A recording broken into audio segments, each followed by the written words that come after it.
All right, let's dive into a world of sweetness.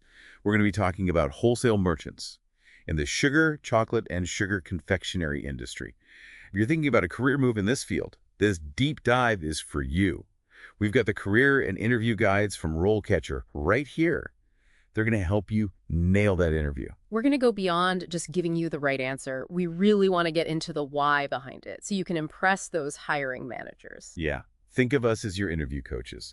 We're going to make sure that you're prepared and confident for anything they throw at you. But first, let's understand what a wholesale merchant does. Yeah, so imagine mountains of sugar, rivers of chocolate, and just tons of confectionery. As a wholesale merchant, you're the one making sure all that deliciousness gets from the producer to the retailer. You research markets, you negotiate deals, you're making sure that those shelves are always stocked. It says in the RoleCatcher guide that this is a high-demand field, but it's also super competitive. So let's jump right into those interview questions and get you ready to stand out from the crowd. One that comes up a lot is, tell me about your experience working in the sugar, chocolate, and sugar confectionery industry. Oh. What if you're new to this world? That's when you want to lean into transferable skills. So you've worked in sales before. You already have experience building relationships, negotiating, and understanding customer needs. All of those are really valuable in this role. The guide gives an example. It says something like, while my background is in previous industry, I've honed skills and mentioned transferable skills that directly apply to the fast-paced world of wholesale. Yeah, it's all about framing your experience in a way that shows how it fits. Now, they might follow up by asking you for a specific example, so it's good to have a story ready that really demonstrates those skills. Okay, that makes sense. So another question is, how do you stay up to date on industry trends and changes? With this one, you really want to show your passion and that you take initiative. Mention any trade publications that you follow, industry events that you attend, or even online communities where you're engaging with other professionals. Just be specific. Don't just say, I read industry news. Name the specific sources. And here's where RoleCatcher's AI can really help you tailor your answers. So you can input the job description into RoleCatcher, and it'll give you specific trends or publications to mention that are relevant to what that company is looking for. Yeah, it's basically like a personalized cheat sheet. That's so cool. All right, another question is, how do you manage relationships with suppliers and clients? This one's a big one. They want to see that you can build strong, long-lasting partnerships. So this is where you want to highlight your communication skills, your ability to understand different perspectives, maybe even a time when you successfully resolved a conflict. So give us a specific example. Yeah, like I once had a supplier who was consistently late with deliveries. Instead of getting angry, I worked with them to understand their challenges, and we found a solution that benefited both of us. Ooh, that's good. Yeah. That shows you're proactive, you're solution-oriented, and that you can build strong relationships. And they might follow up by asking you how you handled difficult clients. So have an example ready for that too. Okay, another question is, how do you manage inventory and ensure timely delivery of products? That seems pretty technical. Yeah, it is. But you don't have to be a logistics expert. Talk about any experience you have with inventory systems, even if it's from a retail job. Have you ever had to track stock, forecast demand, or deal with suppliers? If so, you've got relevant experience. The guide mentions that knowing how to use software like SAP can be a big plus. Yeah, for sure. And think about those times you had to solve problems on the fly. Like once a shipment got delayed, so I quickly found an alternative supplier to make sure our clients received their orders on time. Right, having to think quickly on your feet. Okay, one that makes me nervous is, what are your salary expectations?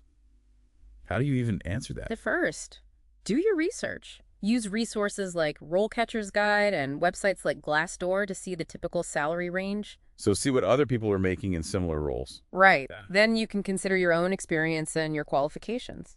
So it's okay to aim a little higher if you have specialized skills or a really strong track record. Definitely. When you give them a range, emphasize your value. Say something like, based on my skills and experience in mention relevant areas, I'm targeting a salary between range. However, I'm open to discussion based on the specific responsibilities of the role. Okay, so you sound confident without being too demanding. Right. Okay, now let's talk long term.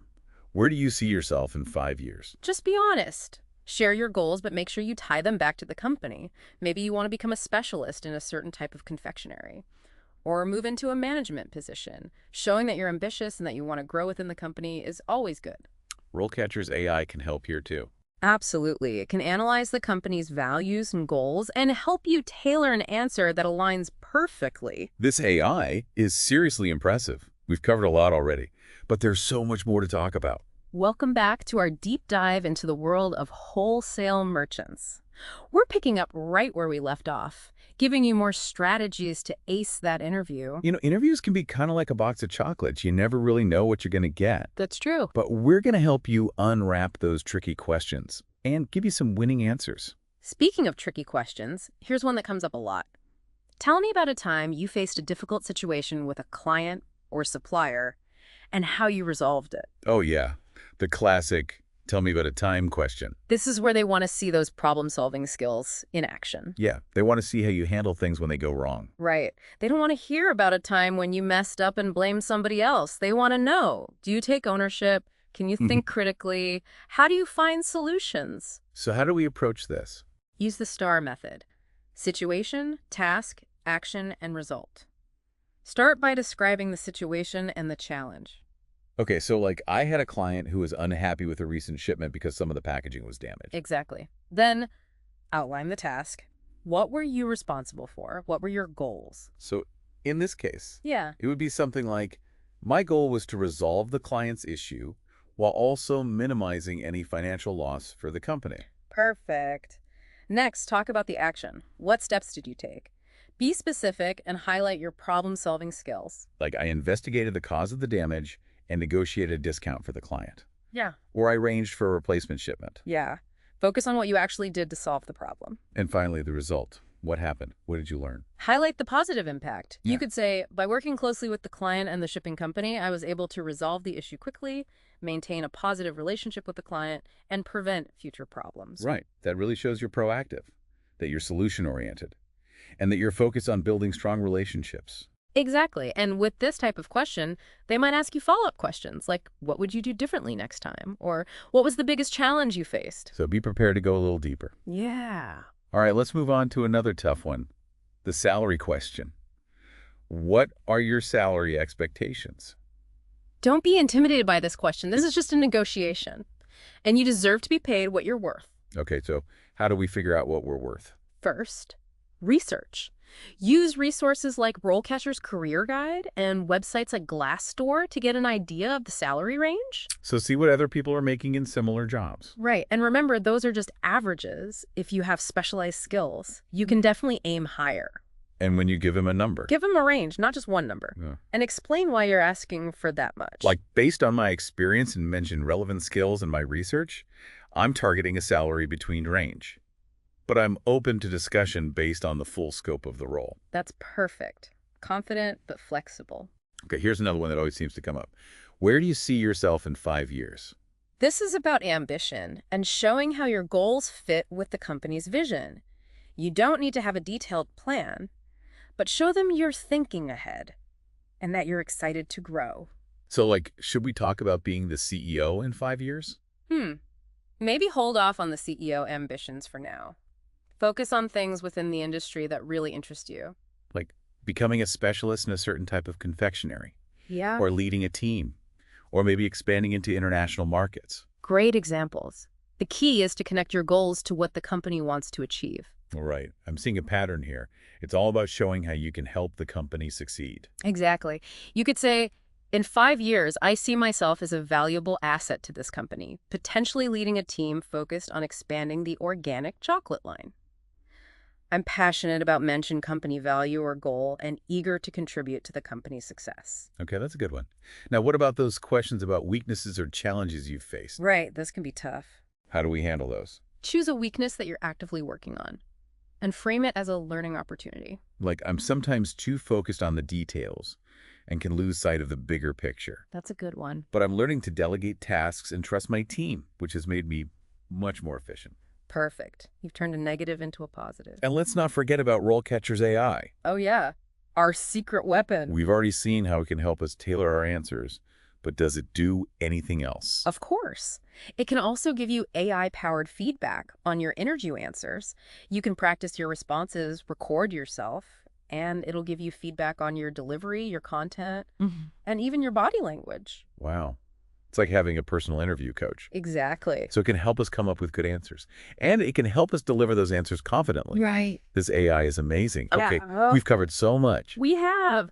Welcome back to the deep dive. We've been going over some really challenging interview questions, getting you ready for that interview in the world of sugar, chocolate, and all those sweet treats.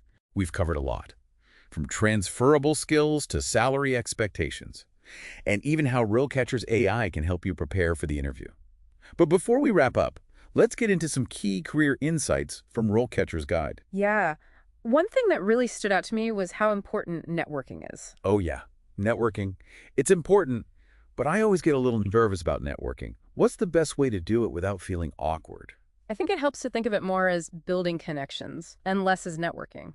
Going to industry events and trade shows are good ways to start. You're surrounded by people who have the same interests. So I shouldn't just try to impress everyone with how much I know about cocoa beans. No, just trying to have some good conversations. Be curious, ask questions, really listen to what people have to say. You might be surprised who you connect with, and even a short conversation can lead to opportunities. The guide also mentions joining professional associations and online forums. Is that worth it? Oh yeah, it's a great way to stay up to date and connect with people outside of your immediate circle. Yeah. It also shows that you're taking initiative and that you're committed to growing professionally. Okay. I'm starting to see how valuable networking can be. Now, the guide also talks about how important continuous learning is in this field. Why is that? The industry is always changing. There are always new trends and technologies, and even new regulations. Staying ahead of the curve is important if you want to succeed. So how can someone stay on top of things? Well, you should subscribe to industry publications. The guide specifically mentions candy industry and confectionery news. Okay, reading is good, but what about something more hands-on? You could attend workshops or webinars, or even get certifications. Yeah. That's a good way to specialize in a specific area. For example, if you're interested in organic chocolate, there are certifications that focus on ethical sourcing and sustainable practices. So become an expert. Yeah. And don't forget, RoleCatcher's AI can help you identify skills and certifications that are relevant to certain job roles. It's like having a personalized guide for your career. So, before we wrap up, let's recap what we've learned. Okay. What are the top 3 things listeners should remember from this deep dive? Number 1, prepare. Research the company, practice your answers, and use RoleCatcher's AI to tailor your approach. Number 2, highlight your transferable skills.